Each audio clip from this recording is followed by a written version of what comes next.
Assalamualaikum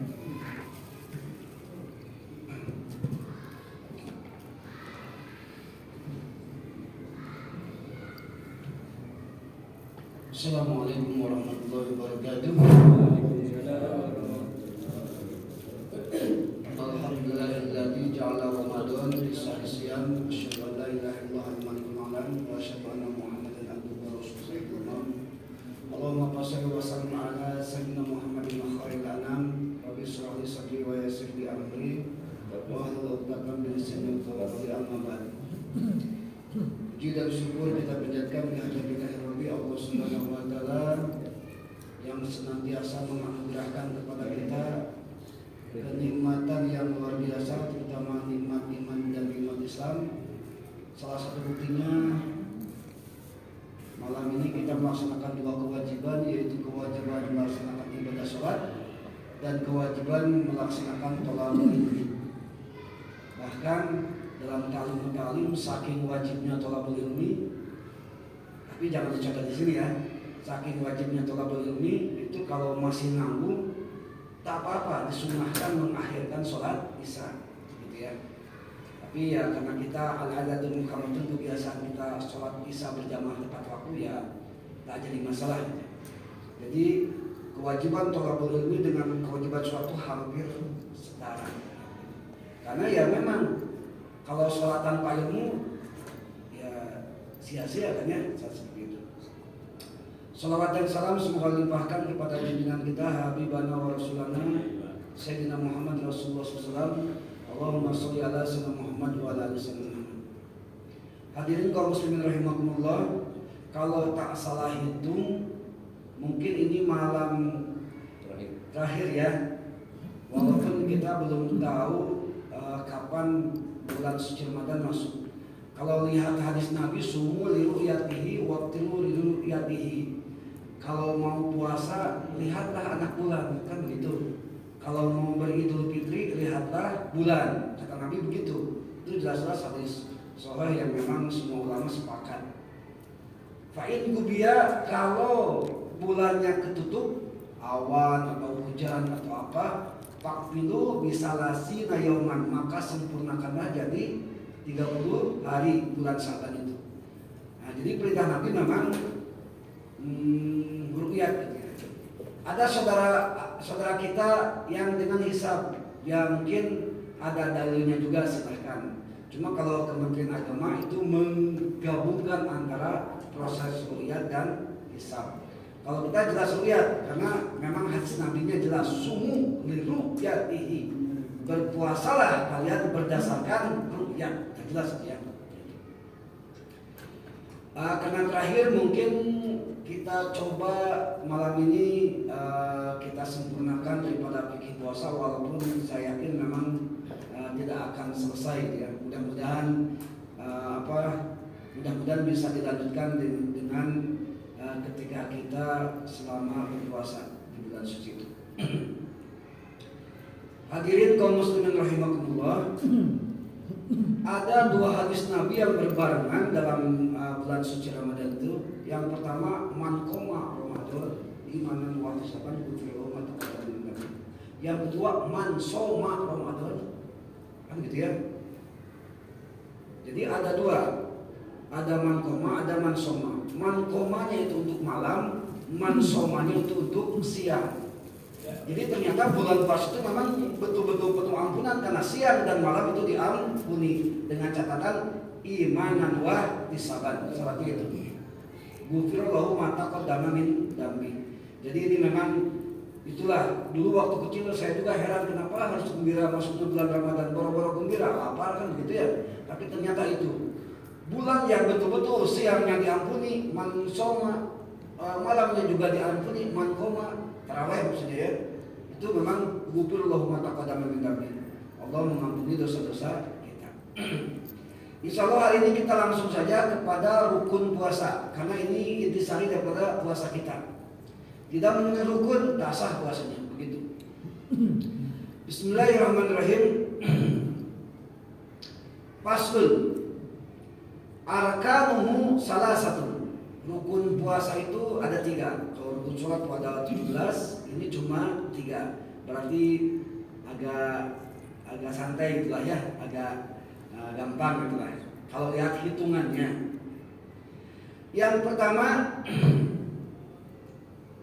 niatu lailan likulli yaumin fil fardi, niat tiap-tiap malam, niat tiap-tiap malam gitu ya, fil fardi khusus untuk puasa fardu. Jadi fardu itu wajib memalamkan niat, wajib mau tidak mau. Puasa fardu itu ada 3. Pertama puasa Ramadan, kedua puasa kifarat, ya.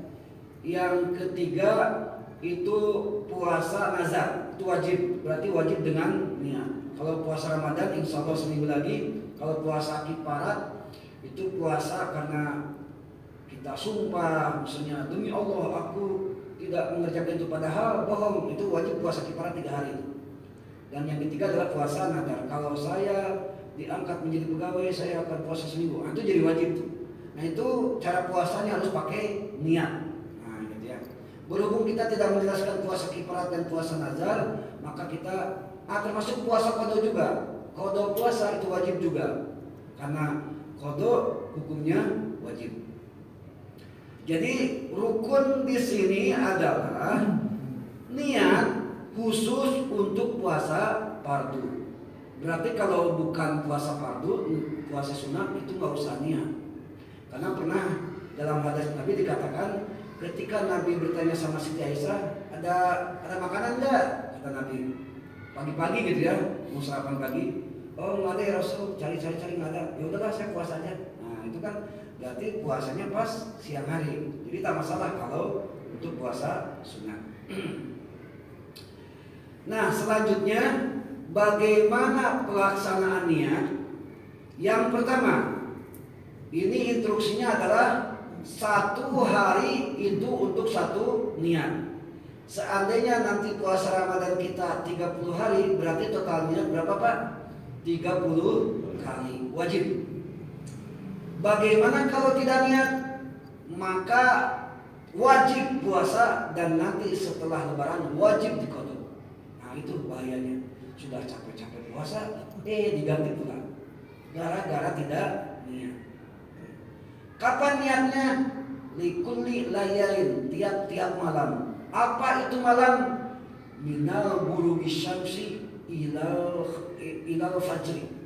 Dari mulai terbenam matahari sampai fajar. Ya, itu malam namanya. Berarti terbenam matahari berarti maghrib. Nah boleh maghrib niat tuh.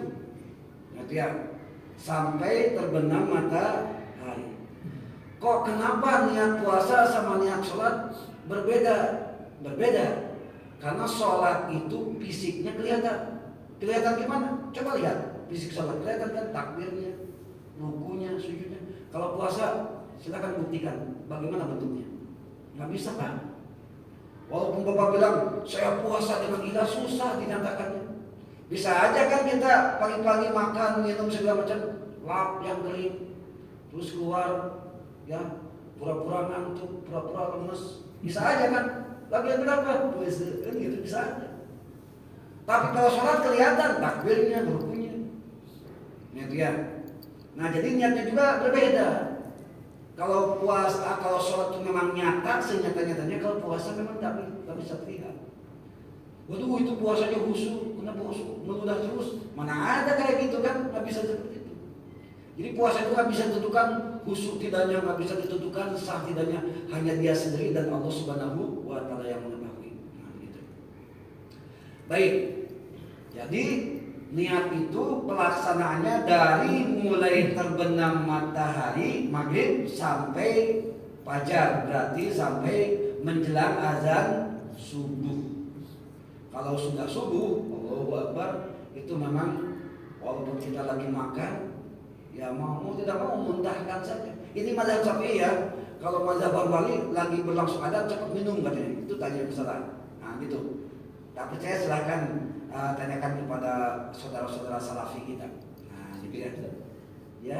Kalau pas misalnya imsak. Ya makanya imsak itu adalah ikhtiar dari para ulama. 10 menit sebelum waktu subuh itu namanya ikhtiar. kehati-hatian. Karena nggak kebayang Pak kalau betul-betul kita mulai puasa pas azan subuh kita lagi nyaman-nyaman makan. Kan setelah makan banyak ritualnya. Ada minum dulu, ada sikat gigi dulu, belum yang merokok. Macam-macam lah pokoknya. Kan gitu, banyak ritualnya. Nggak kebayang kalau mulai puasa pas azan kita lagi makan. Makanya para ulama itu menjadikan imsakiyah atau imsak itu supaya ihtiyat kehati-hatian. Begitu. Jadi mudah-mudahan bukan ujub, bukan takabur. Kalau mazhab Imam Asy-Syafi'i itu banyak kehati-hatiannya. Contoh, bersentuhan laki-laki dan perempuan jelas batal. Mazhab yang lain tak batal kan?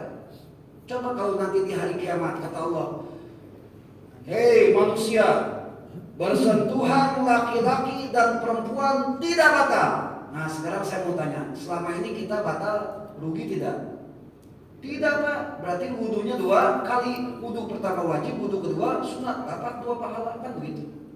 Tapi kalau nanti keputusan di akhirat, hei manusia, bersentuhan laki-laki dan perempuan itu batal sholatnya, berarti yang selama ini menyatakan tidak batal rugi sholatnya, kan begitu. Mohon maaf, mudah-mudahan tidak merasa kita benar sendiri itu ya.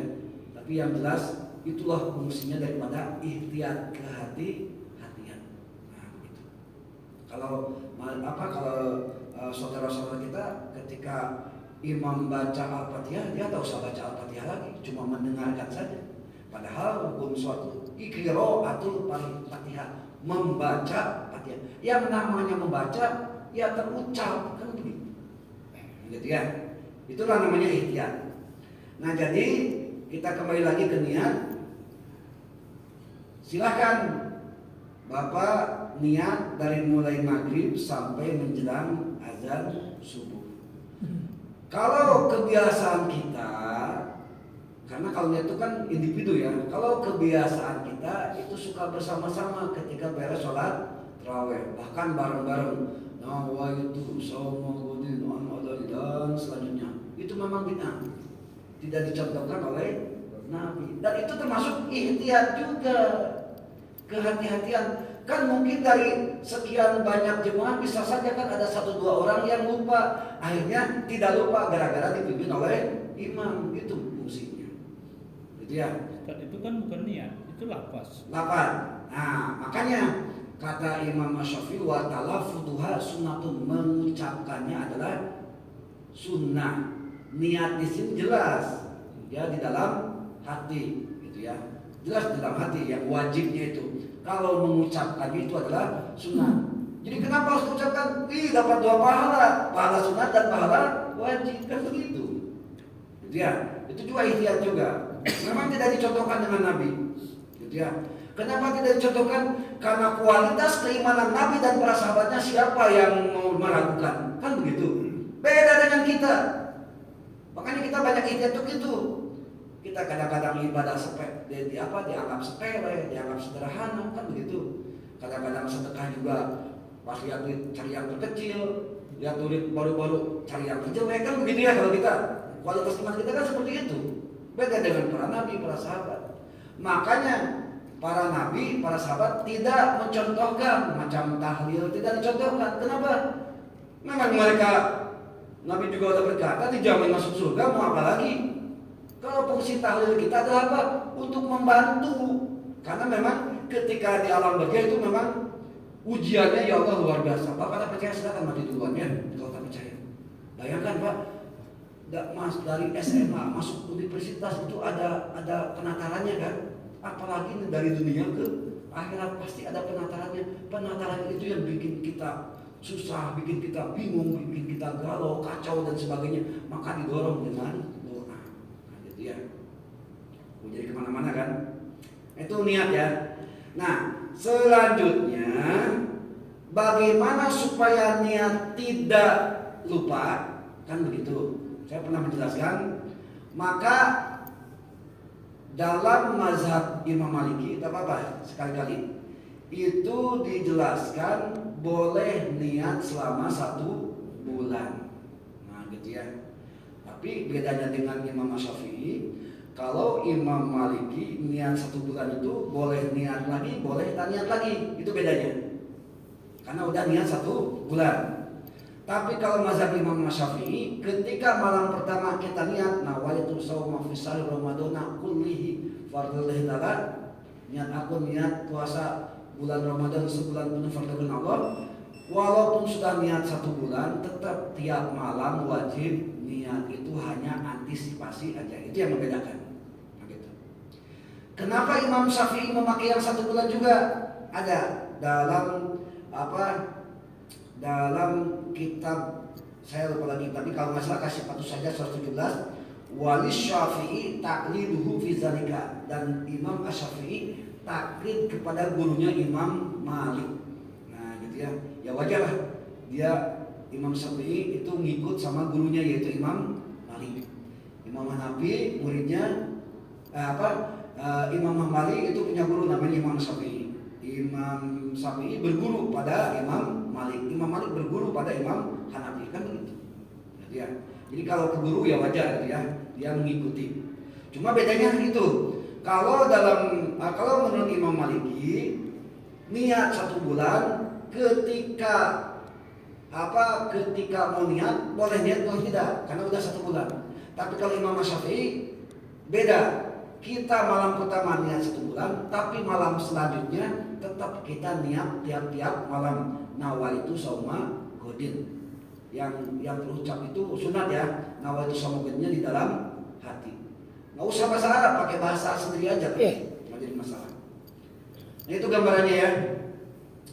Jadi kalau boleh saya bacakan, palau nawalayatu awal Ramadan shaumu jamahu lan yakfi li ghairi yaumil awal. Kata Imam Syafi'i, sesungguhnya niat selama 1 bulan tidak mencukupi untuk puasa seluruhnya. Karena tidak mencukupi, maka boleh niat selama 1 bulan, tapi tiap malam wajib berniat. Jaga-jaga supaya ketika suatu saat kita lupa, sudah tercover dengan niat selama 1 bulan. Itu fungsinya. Kalau dia tulis. Apanya? Tulis. Apanya yang ditulis? Jatuh bulan. Niat untuk 1 bulan. Boleh, insyaallah.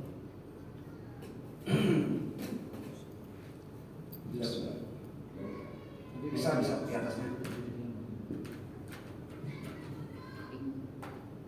Nawaitu sauma fi syahri Ramadan kullihi fardhulillahi ta'ala.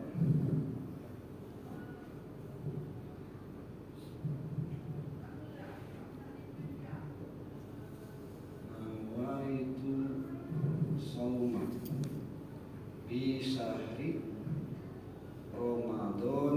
Nah, kemarin Pak Imam menanyakan Ramadhani ini harusnya kasroh. Dari mana? Dari syahri. Ini ada fa, syahri asalnya sahur, pakai fa jadi syahri. Kalau syahri ini mudhof, ini mudhof ilaih wajib kasroh. Berhubung ini Ramadan itu adalah isim goreng musoid, cirinya adalah alif dan nun, maka harus patah. Begitu kalau dalam kajian bahasa Arab ya. Jadi lebih utama Ramadan. Gitu ya Pak Imam. Yang tidak, yang dot ya, modal itu alif ini. Ini Ya, karena ya, yang alif lain. ini. Seperti Sulaiman, misalnya Sulaiman. Nah ini. Misalnya ala Sulaiman, misalnya ya, kepada Sulaiman. Nah ini bukan Sulaimani. Kalau Allah kan biasanya ala sholati kan gitu ya, ala zakati kan begitu. Kalau Sulaiman itu nggak boleh Sulaimani karena ada alif nun, maka Sulaimana gitu. Coba aja cek dalam Al-Quran. Kecuali dari sininya ada kalimat lagi jadi mudhof ilaih, itu beda lagi ceritanya ya. Waktu itu hanya berlaku untuk nun saja. Ya, Berlaku untuk nun saja. alif nun. Iya, maksudnya hanya berlaku itu nun. Bukan alif nun saja, banyak. Karena isim gol bersut itu ada 6. Nah masalahnya cukup nggak waktunya kita membahas itu? Iya, Pak. Sampai nanti. Karena itu udah kenal sorok gitu masalahnya. Bukan kepikir lagi. Pelajaran Mungkin khusus. bukan membawa, sebab ada yang membawa Ramadhani Makanya kita tanya kemarin kan, nah itu ada yang bawa itu. Nah, kalau itu sama Godin anadi Romadoni hadis sanati. Kalau menurut kajian Nausorob itu harus Romadona karena jiada alif dan nun. Kenapa jiada alif dan nun? Karena ini isim gorim syarif. Apa itu isim gorim syarif? Isim yang tak terkena tanwin. Bagaimana maksud tak terkena tanwin? Ketika kasroh dia nggak boleh kasroh, harus patah. Memang Muhammad pasti agak pusing ya karena ini langsung ke tengah. Kita harus dari dasar dulu gitu masalahnya. Pusing. Udah merembet kemana-mana. Iya. Waktunya nanti Ustaz. Kita kembali lagi ya, nawaitu soma pisahri Ramadana kulihi. Ini kulihi lagi nggak kulahu, karena ini tetap patah tapi takdirnya kasroh karena ada pi. Gitu ya. Kulihi fardhu lillahi ta'ala. Nah begitu niatnya. Pak, kalimat Ramadan itu apa jamaahnya? Ramadan itu bukan jam, Ramadan itu asal kata dari Romado, artinya panas terik, gitu ya. Romado syamsi, teriknya matahari, gitu ya. Memakai alif nun itu bimana sangat terik sehingga bisa membakar apapun yang dia lintas. Jadi seolah-olah Ramadan itu bisa membakar dosa-dosa kita, begitulah gambarannya. Jadi asal kata dari Romado, asal katanya dari Romado, karena alif dan nun jadi Ramadan. Ini tentu jiada sebenarnya, tambahan saja. Nah gitu ya. Bagaimana sejarahnya? Ya khawatirnya saya tak cukup gitu. Pak, kejar target aja Pak. Kejar target. Oh kejar target lah ya. Ya, Cuma kita terakhir ya. udah mau dekat lagi puasa. Iya. Yang penting-penting dulu Pak. Ya baik. Nah, jadi kita untuk niat ya. Jadi untuk niat, tolong Pak Imam kita kalau boleh diizinkan pas malam pertama. Mungkin nanti imamnya siapa? Nah, jadi niatnya 2 kali. Pertama niat itu nawaitu shauma pisah Ramadan kulihi perwitara. Yang kedua niat seperti biasa nawaitu shauma godin an adai fatihah Ramadan hadis dan sebagainya. Khusus malam pertama. Ya, malam kedua ya satu niat aja buat besok nawaitu shauma godin dan sebagainya. Kita coba biasakan ikhtiar mengikuti para ulama gitu ya. Ya dasarnya adalah kasih patuh saja 117 itu aja. Ini yang disampaikan oleh Imam An-Nawawi. Baik kita lanjut karena saya pun nemo waktu khawatir ya belum lagi nanti pertanyaan dan sebagainya. Yang selanjutnya adalah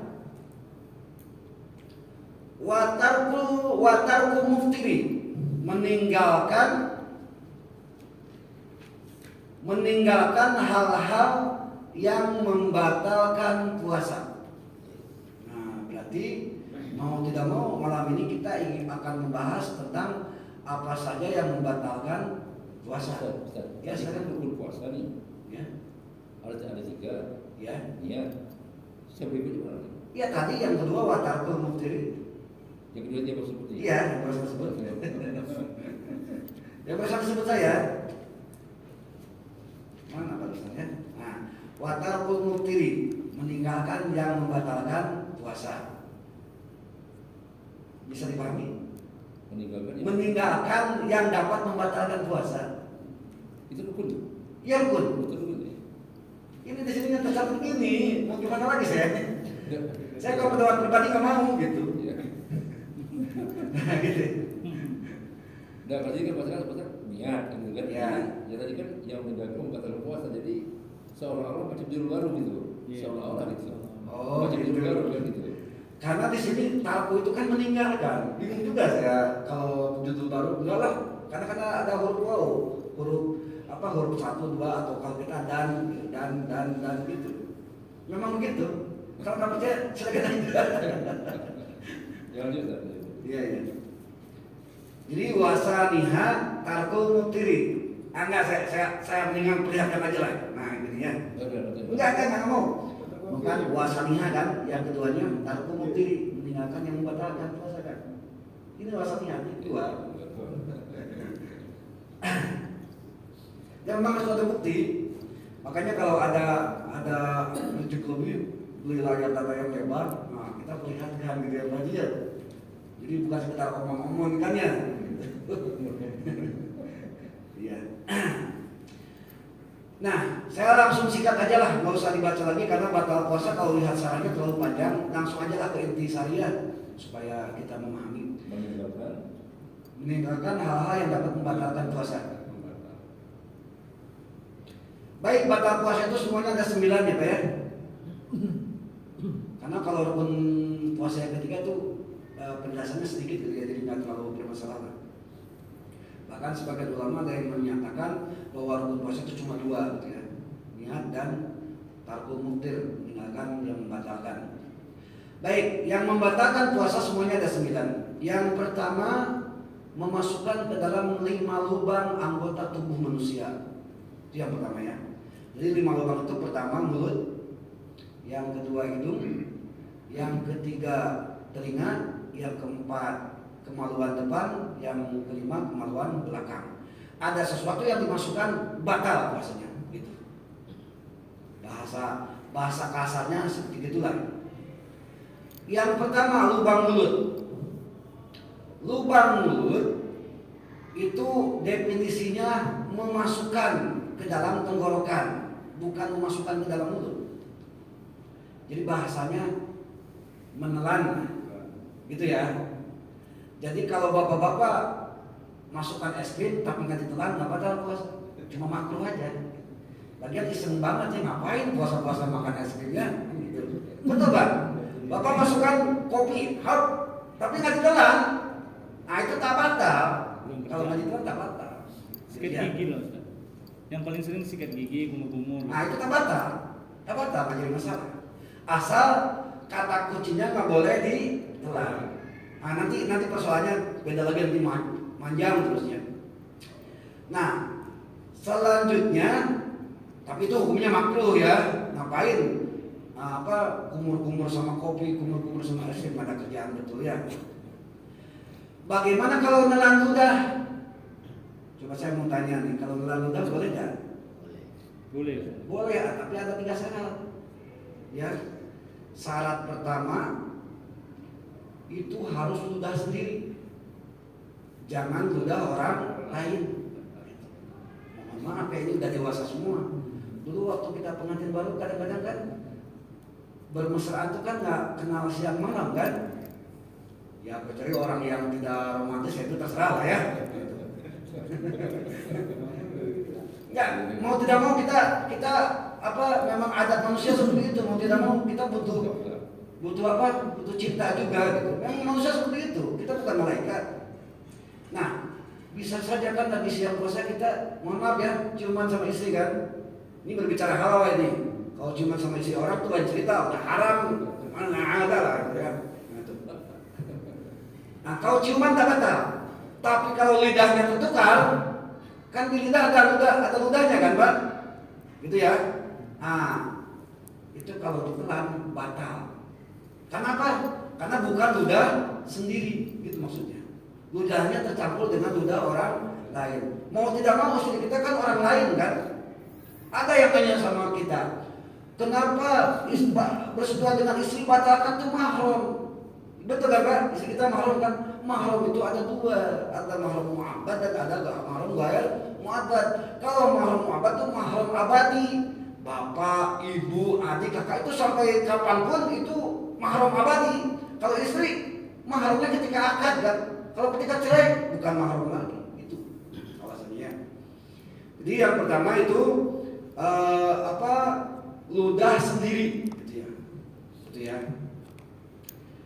Yang kedua, ludah kita belum keluar atau masih di dalam mulut. Mentang-mentang ludah sendiri, masukkan ke dalam gelas, masukkan ke dalam kulkas buat buka misalnya. Nah itu udah keluar dari mulut kita, nggak bisa ya berbuka dengan ludah sendiri. Allah nggak bisa. Jadi ya, atau misalnya ludah kita udah di sini, kebetulan lidah kita panjang, misalnya itu udah batal puasanya. Kenapa? Karena itu ludahnya di luar mulut, tapi ludah masih di dalam mulut. Misalnya kita saking hausnya dibungkukan ludah, tapi nggak keluar sampai penghuni sendiri, nelan lagi, nah itu tak batal karena ludahnya masih di dalam mulut. Nah, gitu ya. Yang terakhir, ludahnya tidak tercampur dengan bahan yang lain, dengan bahan kopi, bahan es krim. Nah itu, kalau tertelan tercampur dengan kopi batal, kan begitu. Tapi kalau tidak tertelan tidak batal. Jadi silakan Bapak siang-siang boleh kopinya dimasukkan ke mulut mau, tapi jangan ditelan. Cuma makruh, ingat makruh. Nggak ada kerjaan gitu lah istilahnya ya. Dan hati-hati, kita buang semua, sisa pasti ada kan? Tertelan, batal, karena sudah kita tercampur. Gitu ya. Jadi memang harus harus jelas. Gimana kalau kumur wudu? Saya mau tanya sama Bapak, kumur wudu kira-kira boleh atau tidak? Makruh. Enggak makruh, sunnah justru. Ya, ketika kumur itu sunnah, bukan makruh. Dibanding diapakan dengan puasa atau dengan sholat? Nah, baik. Jadi begini, Dengan wudu. al-intisyak, kumur itu silahkan, ya. Asal tadi kan catatannya kuncinya adalah jangan ditelan.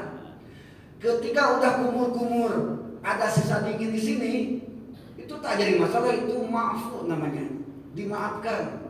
Kenapa? Karena kita ngikutin perintah. Perintah apa? Perintah untuk kumur ketika wudu. Nah gitu ya. Kalau misalnya misal Bapak lagi kumur, ya, ada kucing gigit, langsung ketelan, itu tak batal. Ya, tapi kalau misalnya Bapak kumur kopi, ada kucing tertelan, itu batal. Beda kan? Beda. Nah itu, yang satu sunnah, yang satu makruh. Itu ya, itu yang membedakan. Jadi walaupun ada sisa dingin ketika habis wudu nggak jadi masalah. Cuma kita wajib harus dimuntahkan 100%, gitu ya. Harus dimuntahkan 100% daripada air sisa wudu. Disisakan aja 1%, kita jadi misalnya 0,1 liter gitu ya, ditelan, nah itu udah jelas batal. Ya kalian soalnya itu. Karena kalau ketika kumur, jangankan orang lain, orang di pinggir kita nggak tahu kita lagi minum air wudu atau tidak, kan gitu. Jadi bisa di itu ya Pak ya. Persamaannya kumur air dengan kumur kopi itu tidak membatalkan. Tapi perbedaannya kalau tidak sengaja tertelan, kalau air itu tidak batal, kalau kopi itu batal karena hukumnya dua, sunnah dan makruh. Yang berasa lah, bukan kopi aja lah ya. Iya, saya contohnya kopi aja karena saya senang kopi. Ya, silakan. Terkait dengan memasukkan yang kumur sampai terasa tadi, bagaimana dengan ibu-ibu lah? Karena masa Ustaz, iya kan? Nah, supaya tahu asinkah, maniskah atau apanya begitu kan, ada setengah pendapat. Ya, saya pribadi pernah mendengar diletakkan di lidah, dibolehkan. Mohon pencerahan Pak Ustaz, seperti apa? Ya, mencuci masakan memang dibolehkan. Hukumnya mubah berarti ya, bukan makruh ya. Karena demi kebahagiaan suami, demi kebahagiaan keluarga kan begitu. Salah satu unsur kebahagiaan itu kan diadanya kita bisa membahagiakan dengan masakan gitu. Nah, makanya tadi ketika kita mencicipi makanan ditelan apa tidak? Karena sumber perasa itu nggak ada di tenggorokan, adanya di sini, semua di lidah. Gitu. Silakan cek ilmu anatomi. Alat perasa itu kan ada di tenggorokan, tapi adanya di mulut. Jadi ketika mau merasakan, misalnya rendang, mau masukkan aja ke dalam mulut apa-apa. Nah, rasakan gitu aja. Tapi ingat jangan. Ingat cuma di dalam mulut aja. Muntahkannya jangan muntahkan mentah, tapi muntahkan dengan air, dikumur-kumur lagi. Kalau gini ya Pak ya, Bapak misalnya merasakan masakan, walaupun diludah-ludah terus itu belum belum sebuah keyakinan, masih ada sisa. Tapi kalau dengan air semuanya beres. Gitu. Jadi ketika ibu nanti mencicipi makanan, sampaikan sama ibu kumur-kumur. Pakai air. Ya iyalah, masa kumur-kumur pakai kopi lagi. Iya. Nah gitu ya Pak ya. Kalau tidak kumur-kumur, ludah tertelan, batal tidak? Batal karena tercampur, itu maksudnya. Air itulah yang menetralisir daripada campuran. Nah gitu ya. Jadi itu dibolehkan, nggak jadi masalah. Hukumnya boleh. Oh ini lagi satu Ustaz, sering dulu kita dengar kalau dia disuntik, ini kan kondisinya sakit, itu bagaimana Ustaz? Kondisi Ingat. puasa dia puasa. Ingat 5 lubang, itu aja. Selain 5 lubang tak batal. Begitu ya. Lubang mulut, lubang telinga, lubang hidung, lubang depan belakang. Selain itu tak batal. Contoh, ini tak apa-apa kita loncat dikit. Lubang depan, hati-hati Pak, ke ibu-ibu cengoknya tuh Pak. Air masuk aja sedikit, saya nggak bisa gambarkan ya. Air masuk aja sedikit, dah batal, hati-hati. Atau misalnya pengantin baru, Bapak iseng masukkan jarinya ke ibu gitu ya. Walau sedikit, 0,1 cm itu batal. Itu masalahnya. Asal lubang yang 5. Selain itu silakan disuntik, menjadi masalah. Karena yang batal itu lubang itu masalahnya. Ya kayak infus gitu Ustaz, itu nggak batal ya. Kayak apa? Infus. Infus nggak jadi masalah, asal jangan di 5 tempat itu. Cuma sebagian ulama ada yang hilaf kalau infusnya infus yang nutrisi, yang ada unsur bahan makanan itu nggak boleh. Ada sebagian yang pendapat begitu. Untuk ikhtiar kita nggak usah aja lah. Untuk Jadi ikhtiar. Ustaz, sehubungan dengan tadi yang di lubang itu,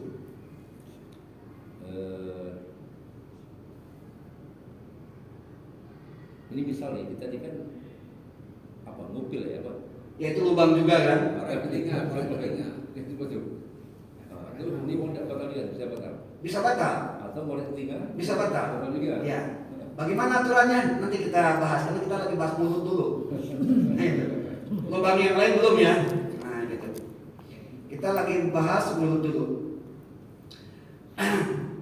Jadi yang pertama tadi lubang mulut udah dipahami ya Pak ya?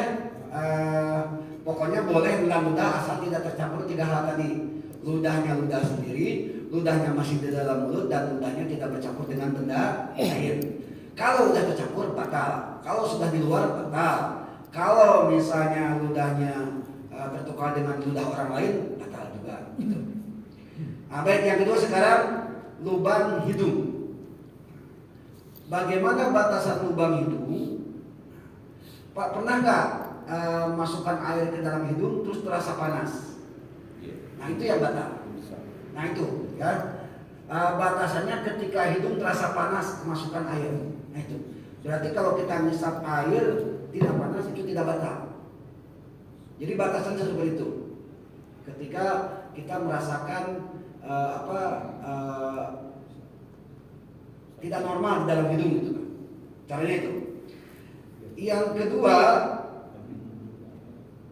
kedua ya, ketika kita berwudu di bulan puasa kan ada intisak itu ya, masukkan air ke dalam hidung, kita sewajarnya aja, nggak usah sampai dihisap terus dikeluarkan, nggak usah lah. Khawatirnya ya ikhtiar tadi, sempatnya panas, dah batal puasa kita, itu masalahnya. Jadi kalau bisa ya udahlah, sekedar hidung, sekedar basah aja lah kalau bisa. Karena itu hukumnya sunnah, tidak wajib, tidak termasuk rukun wudu gitu ya. Itu untuk hidung. Yang ketiga, bagaimana dengan telinga? Batasan telinga adalah sebatas jari kelingking kita bisa masuk. Itu batasannya. Kira-kira kalau kita masuk telinga berapa senti? Dengan kelingking. Kelingking kita sendiri, bukan kelingking orang lain. Kalau kelingking bayi ya masuk semua lah. Nah itu aja. Ada nggak 2 cm? Nggak sampai 1 cm ada nggak? Ada. Nah 1 cm itu tak batal, itu aja. Cara memutuskannya. Tapi kalau selain jari kelingking kita, misalnya cotton bud, gitu ya, atau pengorek supaya tai telinga kita dikeluarkan, kalau lebih dari 1 cm berarti itu batal. Kalau nggak memasukkan sesuatu ke dalam telinga. Jadi batasannya sejauh mana kelingking kita. Jadi kalau kita ngorek-ngorek ini, tak batal Pak, nggak jadi masalah. Tapi kalau ngoreknya dengan benda lain melebihi kelingking, nah itu batal. Gimana Pak? Jelas kan? Memang kalau pikir harus pasti gitu, seperti itu. Waktu 3 menit lagi buat. Oke, kita lanjut lagi. Yang dua lagi ya, lubang depan, lubang belakang. Nah, lubang depan, lubang belakang, tolong kalau cebok atau cuci itu dengan perut jari, jangan semua. Ini aja. Kalau lagi puasa, kalau bisa. Karena dikhawatirkan ketika cebok air masuk ke dalam pantat atau masuk ke dalam. Jadi bapak mohon maaf ya Pak ya, ini mesinnya punya bapak, ada lubangnya kan, sengaja masukkan air, batal tuh puasanya. Nah itu. Jadi kalau kencing gini aja udah, sama perut jari. Nah ini nih, gini aja, jangan begini lah, nggak usah. Nah ya, dikhawatirkan ada air yang masuk ke dalam alat vital kita. Yang paling khawatir tuh pantat, karena lubangnya lebih besar kan. Kita cebok, bisa aja jari kita masuk. Nah masuknya itu udah batal, itu masalahnya. Khusus untuk dua lubang tadi ya, depan dan belakang. Itu ya Pak ya. Jadi untuk batal yang pertama itu urusan perlubangan seperti itulah pokoknya. Sepertinya memang kalau yang sebatas perut itu ya. Kenapa? Ada bersih kayaknya. Kalau yang sebatas perut ini tidak bersih kayaknya tadi itu. Ya. Dikatakan dia ada sisi. Ya yang jelas, mana ya? Di dalam ketika kita buang air besar itu kan ada lubangnya. Jangan sampai air atau jari kita masuk lubang itu aja pokoknya. Jangan sampai masuk lah. Kecuali mungkin ya, mohon maaf, kan bentuk normalnya begini ya Pak ya. Mohon maaf ya. Tapi kalau kita mungkin bisa. Kalau kita ngeden gitu dikit. Mungkin bisa. Bisa nggak Ustaz? Bersih. Bisa bersih. Bisa bersih. Iya, kalau kita sambil ngeden. Oh. Gitu. Yang apa itu masuk jari atau masuk air itu maksudnya. Bahaya kan itu Ustaz kalau Pengalaman gini Pak, pengalaman di Bapak ya, nih Pak. Kalau sebatas itu perut jari, rasanya kalau bersih. Jari nih 1, 2, 3, 4, 5. Segini nih. Kalau bisa. Kalau ini kan air tertampung, khawatirnya masuk gitu aja maksudnya. Kalau ini kan nggak tertampung gini. Yang ini tertampung maksudnya. Gini kan. Kalau ini nggak tertampung, nggak ada sela-sela. Kalau ini waktu kita membersihkan Ustaz itu rasanya kalau punya sebatas perut jari. berarti kalau gitu ikhtiarnya mendingan malam aja lah kita proses hajatnya. Solusi juga. Iya, kalau tidak mau. Betul. Tahan-tahan aja Ustaz ya. Iya. Pakai tisu. Boleh juga. Silakan Pak. Udah tadi Pak tanya kalau korek hidung, buang teh hidung boleh nggak? Yang penting ketika Bapak korek hidung terasa panas nggak? Kalau nggak terasa panas nggak jadi masalah. Batasannya ini itu nanti terasa sakit nggak? Gitu. Kalau terasa sakit itu yang membatalkan. Makanya hati-hati. Kalau ikhtiarnya ya berarti kita kerjakan malam aja semua, kan begitu ya? Betul. Seperti halnya kemarin yang ditanyakan, siapa yang menanyakan kemarin kerja keras, kerja berat, tak puasa. Itu ternyata saya baca di Riyatul Mursyidin itu ada 6 syarat Pak Imam. Ternyata. Saya tanya. Oh Pak Imam ya. Nah, kira-kira memenuhi waktu nggak batal puasa baru 1 nih? Tidak bisa Ustaz. Tidak bisa nih. Kalau kita paksakan tidak bisa juga. Tapi kayaknya minggu depan masih ada ya? Nggak boleh. Kemungkinan malam terakhir, udah terawih gitu. Terawih itu. Sudah terawih. Dan saya mohon maaf, saya sudah menemukan kemarin ada yang menanyakan tentang bolehkah puasa yang meninggal digantikan, itu ya. Itu saya sudah menemukannya. Jadi di sini ada 2 pendapat. Yang pertama boleh dengan fidyah. Hadisnya adalah man mata wa alaihi siyamun ut'ima anhu makana yaumi miskin. Barang siapa yang meninggal padahal dia punya qada puasa, maka silahkan bayar dengan fidyah oleh ahli warisnya, ukuran 0,6 kg makanan pokok. Nah gitu ya. Yang kedua, nah ini yang ditanyakan Pak Imam, yang saya bilang saya belum menemukannya. Itu saya temukan nggak tanggung-tanggung dalam kitab Bukhari Muslim lagi. Hadisnya adalah man mata wa alaihi siyam soma anhu walihu. Barang siapa yang meninggal sedangkan dia punya qada puasa, maka wajib mengqada ahli warisnya, walinya. Jadi boleh tadi, boleh kerja, boleh diganti puasa. Mana yang terkuat? Dan ternyata yang terkuat adalah yang kedua, karena hadis diriwayatkan oleh Bukhari Muslim. Hadis yang pertama itu diriwayatkan oleh Imam At-Tirmizi, dan Imam At-Tirmizi pun mengatakan hadis tadi adalah hadis gharib, hadis yang ditangguhkan dulu karena ada sanad yang bermasalah. Nah gitu. Jadi kalau bapak misalnya punya orang tua yang puasanya dikodok, hutang kodok gitu ya, sampai karena keburu meninggal, maka wajib menggantikan puasanya ahli warisnya. Puasanya bukan fidyah, yang lebih kuat itu Pak Imam. Gitu ya. Adapun kalau puasa yang orang yang berat kerja, itu ada 6 syarat yang mungkin malam ini belum bisa kita sampaikan. Mudah-mudahan lah di lain waktu ya. Dan batal puasa kita baru Waktu ini waktu subuh aja. Oh ya, untuk kultum subuh kebetulan kami ada 3 jadwal. Ada di Masjid Jul Firdaus, Masjid di Batu 8 Jalan Perawatan, dan Masjid di Batu 4 gitu ya. Mudah-mudahan ada sisa waktu 3 hari di sini. Dalam seminggu kan mudah-mudahan gitu ya. 12 minggu. Ya untuk khusus subuh ada jadwal juga di luar gitu. Tapi saya alokasikan seminggu 3 kali lah mudah-mudahan gitu. Jadi nggak bisa tiap hari sekarang. Baik, mohon maaf. Ustaz, nanti kalau kurang misalnya dari grup jemaah masjid aja ditanya nanti berlanjut. Ditanya Di apa? grup masjid yang sambungan ini belum selesai. Saya lebih senang offline kayak gini gitu ya, senang dialog. Kalau online itu kayak gimana ya? Nah kalau itulah. IT-nya kan Iya. sama. Baik, tapi insya Allah mudah-mudahan kita bisa lanjutkan dengan sholat subuh gitu ya nanti ya. Dengan kultum gitu. Oke, insyaallah. Hadirin kaum muslimin rahimakumullah, itu saja mungkin yang bisa saya sampaikan. Mohon maaf, ternyata batal puasa kita baru 1, padahal sebenarnya 9 gitu ya. Tapi nggak apa-apa boleh buat, karena memang maksud kita niatnya untuk memperbaiki kualitas dan kuantitas puasa kita nanti di bulan suci Ramadan. Itu saja, mohon maaf. Wallahu muwaffiq ila aqwamit thoriq. Wassalamualaikum warahmatullahi wabarakatuh.